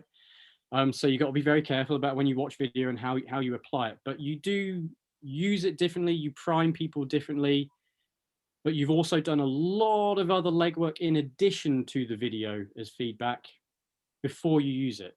So know what stage you're in, know what to prime people for with that video, and like Ali's saying, set the environment up as stress-free and as pressure-free as you can with regards to what you're doing when you take that video and how you're using that video. Does that make sense? You can see Adrian nodding his head. And here's the last little point.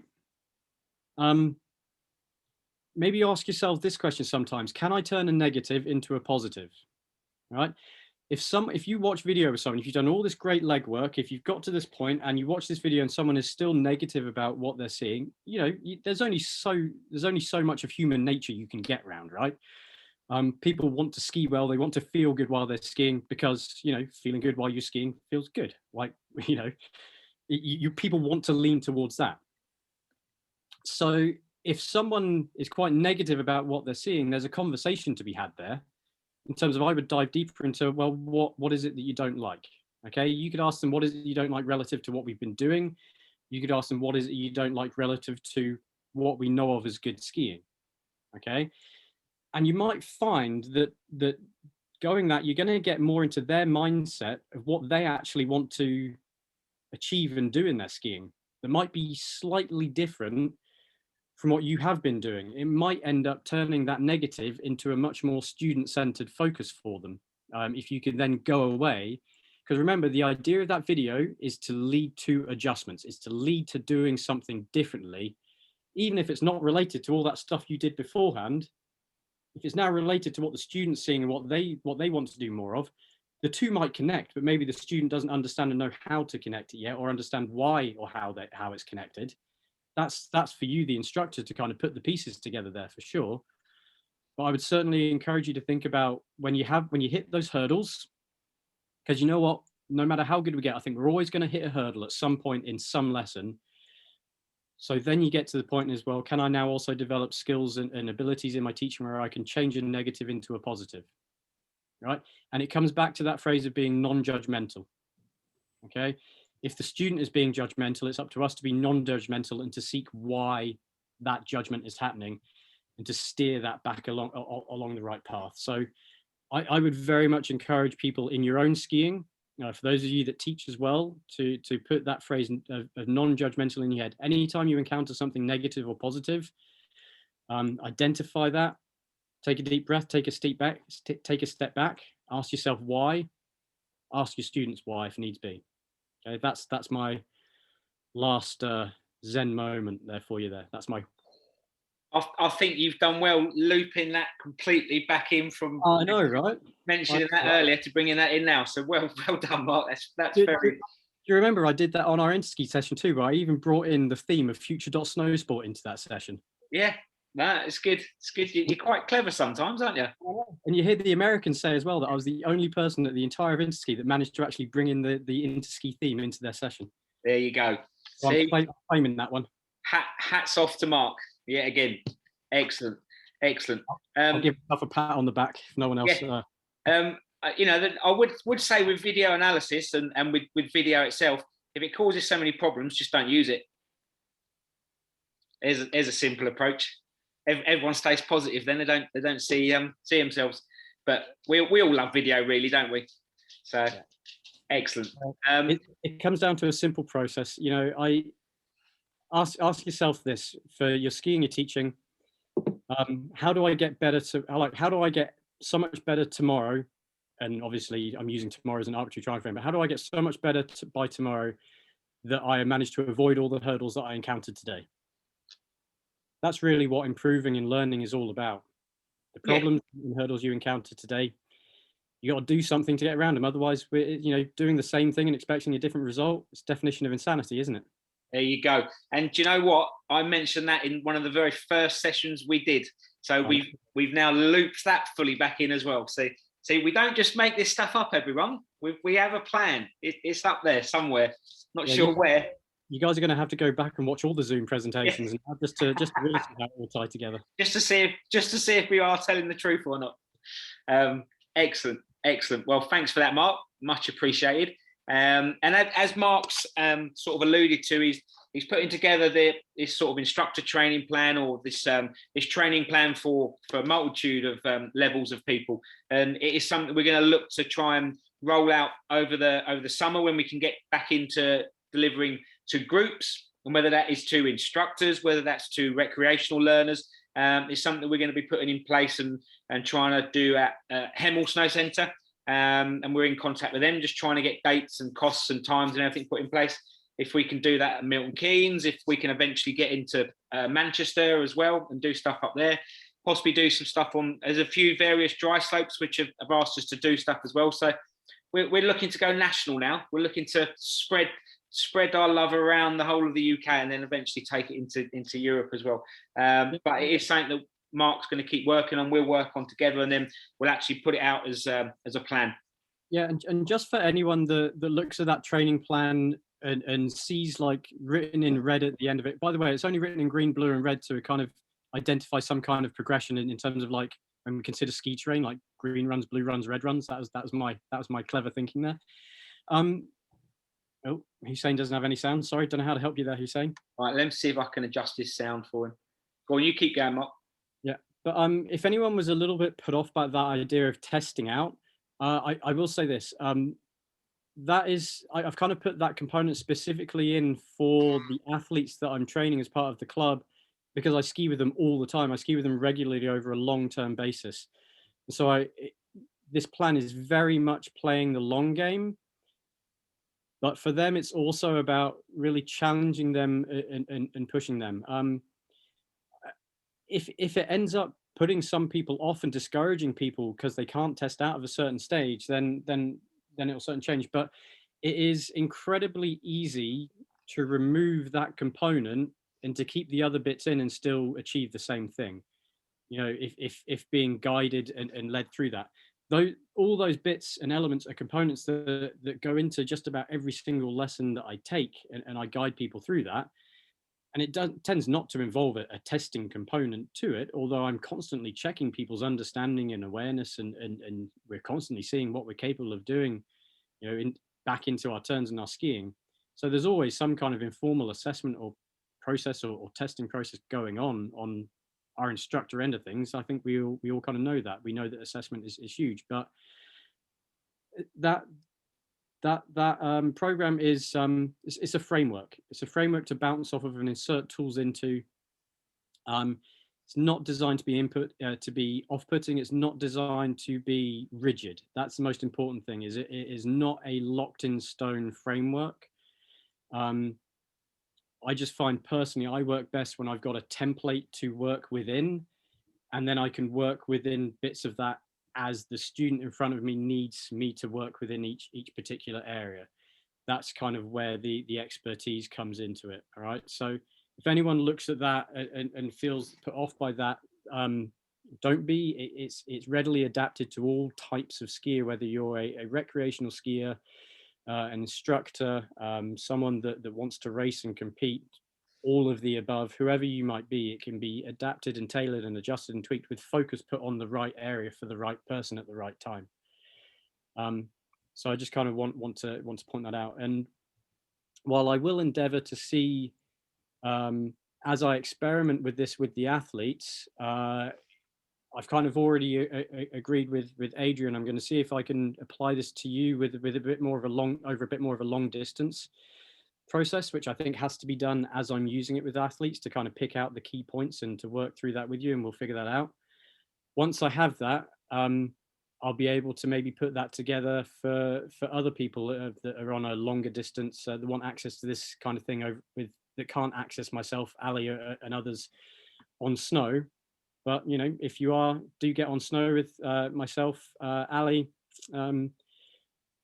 you know, this is the kind of stuff that you will experience. I wouldn't expect Ali to use my training plan in my way. Ali's going to kind of deliver similar concepts in the way that he does.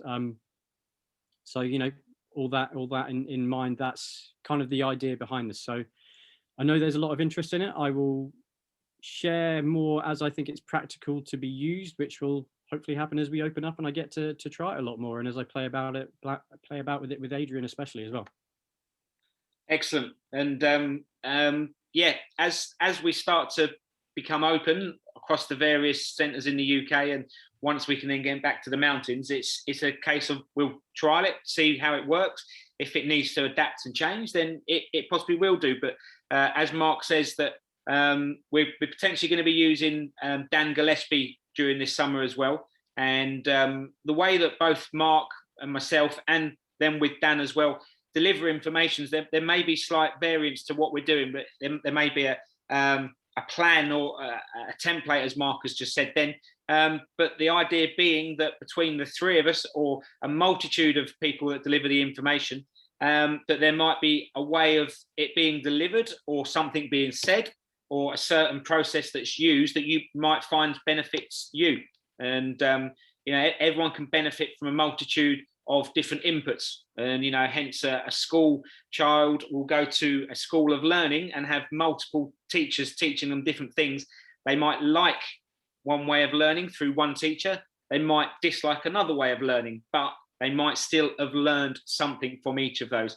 And not saying that we want bad teachers, but there are multiple ways of getting information across. And I'm a great believer in, you know, get everyone involved, but cooperative, and have a multitude of inputs from different people is essential, I think, for every learner's ability and level of learning. So that is our plan.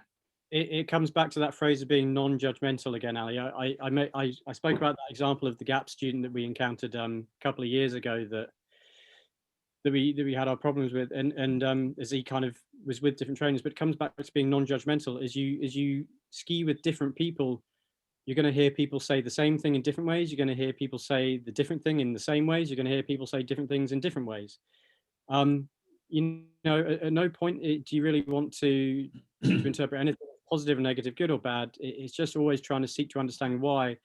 And if you can start to understand how and why all the different things you hear pieced together, your own knowledge and understanding will exponentially increase as you ski with more and more people. Sometimes you just got to translate a bit of terminology and get through that barrier. Sometimes, you know, sometimes one instructor is going to focus on one area to adjust one area. Sometimes another instructor would focus on that area to adjust that area. You know, people you know, there's a chicken and the egg situation going on in terms of which one comes first. Sometimes is what instructors choose to work on and develop with their students, as well as what the student wants to develop and work on themselves. So yeah, it's always doing your best to stay open and being non-judgmental through your learning process. Couldn't have said it better myself, Mark. Very well done. See, Mark does have his uses. But you could have probably said it differently. Possibly. Excellent. What we're just going to do is we'll wrap up in a moment. I just want to say that as the summer starts to open up and we start to get back skiing again, we'll hopefully look forward to seeing some of you on the slopes. And some of you have already booked lots of sessions. Some of you have inquired about various sessions, whether it be just performance improvement or instructor courses.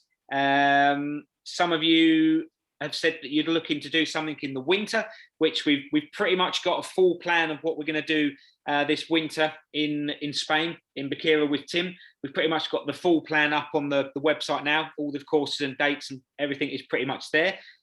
We are literally going to cover as much as we possibly can, whether it's on-piste, off-piste, beginners, experts, instructor courses, exams, and really start to try and sort of develop on. And with Tim, as he mentioned earlier on, we've set up the Baqueira Snowsports Academy, and we've pretty much added lots of new information onto that website now, and that will be hopefully complete in the next week or so. So we've got a lot going on in Europe.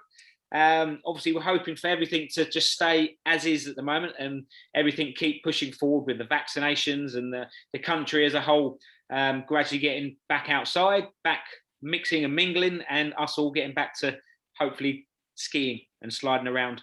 And let's not forget the telemarkers and the snowboarders as well. We'll allow them to come back and enjoy it as well. Nick's just put a little comment on here. Teaching is about saying the same thing in a different way to suit different learning styles. There you go, Nick. There you go. Perfect. That's exactly what it is. And that's how people will gain the information, it being said in a different way by possibly someone else. And you are a school teacher yourself, or have been a school teacher, and you will know possibly the frustrations more than anyone. Take my hat. How many years you was a school teacher? Say again. 20. 20 years. 20 years. There we go. Well done. Very well done. In the world of ski teaching, you're absolutely right. And if you can say it in a different way to meet a different person at the right time in the right situation for that person's experience, you know, that's when you have the most impact. Because one person might not be ready. If you've got a group of people, one person might not be ready to hear it at the same time as someone else in the same way. So why we kind of keep saying, you could expand on that. It's about saying and doing the same thing in different ways to meet the different learning styles. So and that's kind of where we try and have as much impact as possible through people's experiences. Exactly. Yeah, that's why I find what you teach has the most impact is when it's relevant to someone's experience at that exact time. He's full of some quotes today, isn't he? He's on fire. He saved them all up for the last session. Well done, Mark. See, I'm fairly certain I've said a bunch of these throughout. Just, this is your readiness to hear, Ali. Yeah, it possibly is. I've possibly switched off for the last 10 weeks, and now I'm actually interacting. So it could be that. But, Sorry, tuned in at the right time. we've also been asked by a variety of people if we would put on some different instructor sessions, whether it be coaching kids, whether it be coaching adults, teaching sessions, technical sessions. It's something that we will aim to do, whether it be indoors or outdoors on the dry slopes. I've already contacted Hemel to see if we can get costings and to put sessions together, what we could do if it's got Hemel instructors on there, if there's a charge or not, and stuff like that. And we'll do the same at some of the other centres as well. But if there's anything people do want to be delivered, then just obviously let us know, and we will try and cover as much as it as we possibly can. I've had some inquiries about telemarking. I'll happily get out the telemark skis and do a little open session. I wouldn't dare charge anyone for my time as a telemarker. I'm only a level 1, but I'll be happy to help. So anyone wants to come along and have a play around on telemark skis, I'll do that. Likewise on a snowboard, I'll quite happily do the same. I'm pretty much going to do everything as soon as we can when we can get back. So I'll be getting, I might even try some indoor touring up the hill as well, and get my touring gear out. So, but just very much looking forward to getting back on skis, which it's looking like we are going to be there for the 12th of April.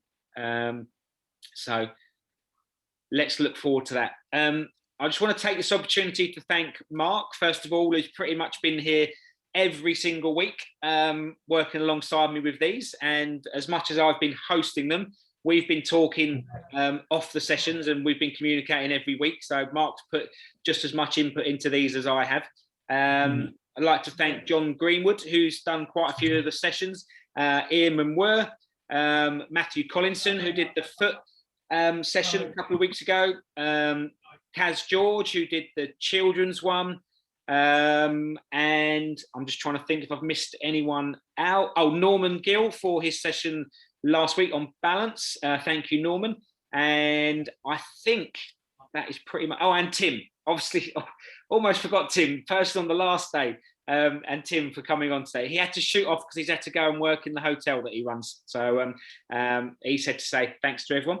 And Ali, of course, a big thanks to Chris Best and Matt for the head and the Rosniol. There you go.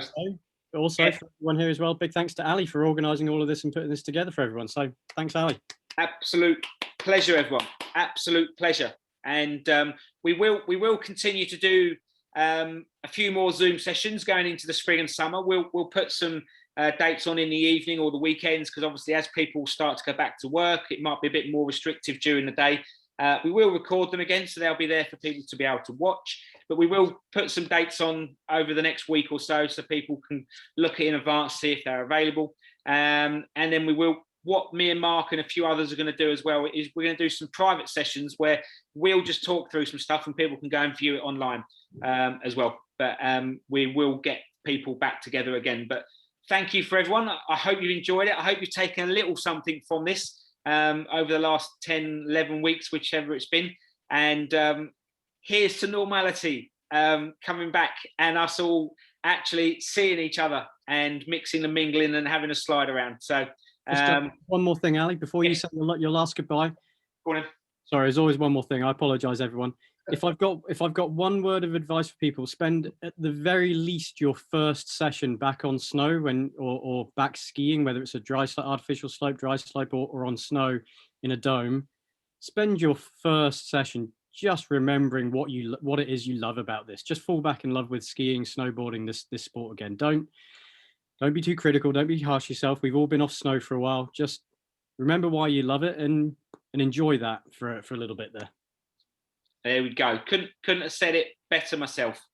Here's to the love of snow sports. So it is 2 minutes to 3. Thank you, everyone. See you all soon. All the best and take care. See you soon. Thanks, Ali. Thanks, guys. Pleasure. Absolute pleasure. Take Thanks care, so guys. much. Thank you. Pleasure. Yeah. Adrian, Awesome. Adrian, just so you know, I've got to shoot out right now, so I can't talk. But are you free for a call a little bit later on, like maybe half an hour or so?